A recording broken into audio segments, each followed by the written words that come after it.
튀르키예와 시리아 강진 발생 엿새째입니다. 사망자는 2만 3천여 명으로 늘어났습니다. 튀르키예 피해 지역에서 현장 취재하는 YTN 취재진은 지진이 시작된 가지안테프에 진입했는데요. 취재기자 연결합니다. 임성재 기자. 네, 튀르키예 가지안테프에 나와 있습니다. 네, 가지안테프는 지진이 시작된 곳이어서 피해도 클 것 같은데 현재 그곳 상황 어떻습니까? 네, 제 뒤로 보이는 성체는 이 가지안테프 중심에 있는 가지안테프 성입니다. 이 성은 2000년 전 로마인이 세웠는데 유네스코 세계 문화유산으로 지정된 유적입니다. 하지만 규모 7.8 강진으로 인한 피해는 피해갈 수 없었습니다. 일부 성벽이 속절없이 무너져 내렸고 이 곳곳에 큰 균열이 간 상태입니다. 이 때문에 성 주변으론 이 잔해가 여기저기 나뒹굴고 있는데요. 이 성을 둘러싼 철책도 파손돼 위태로운 모습을 보이고 있습니다. 네, 임성재 기자, 지금 가지안테프와 안타키아 등 여러 피해 지역 취재하면서 이재민들 많이 봤을 텐데 이재민들 어떻게 지내고 있습니까?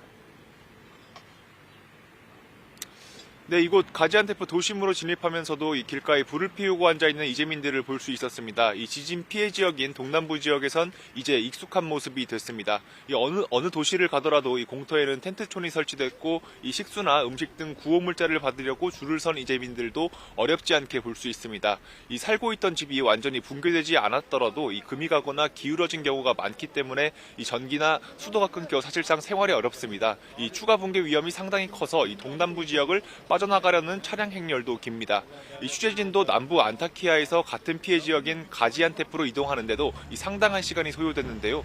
이 평소 차로 2시간 반에서 3시간이면 이동할 수 있는 거리지만 이 피란 행렬로 길이 꽉 막혀 8시간 이상 차에서 보내고 늦은 밤을 피해 새벽에서야 다시 이동할 수 있었습니다. 네, 현재까지 집계된 사망자 숫자도 정리해 주시죠. 네, 사망자 숫자는 또 늘었습니다. 이 튀르키예, 시리아 두 국가 사망자 숫자를 합치면 2만 3천여 명에 달합니다. 이미 지난 2011년 동일본 대지진 사망자 18,500여 명을 훌쩍 뛰어넘었습니다. 이 튀르키예에서만 19,800여 명이 숨진 것으로 집계됐고, 이 시리아에선 당국과 반군이 밝힌 내용을 종합하면 이 3,300여 명이 사망한 것으로 파악됐습니다.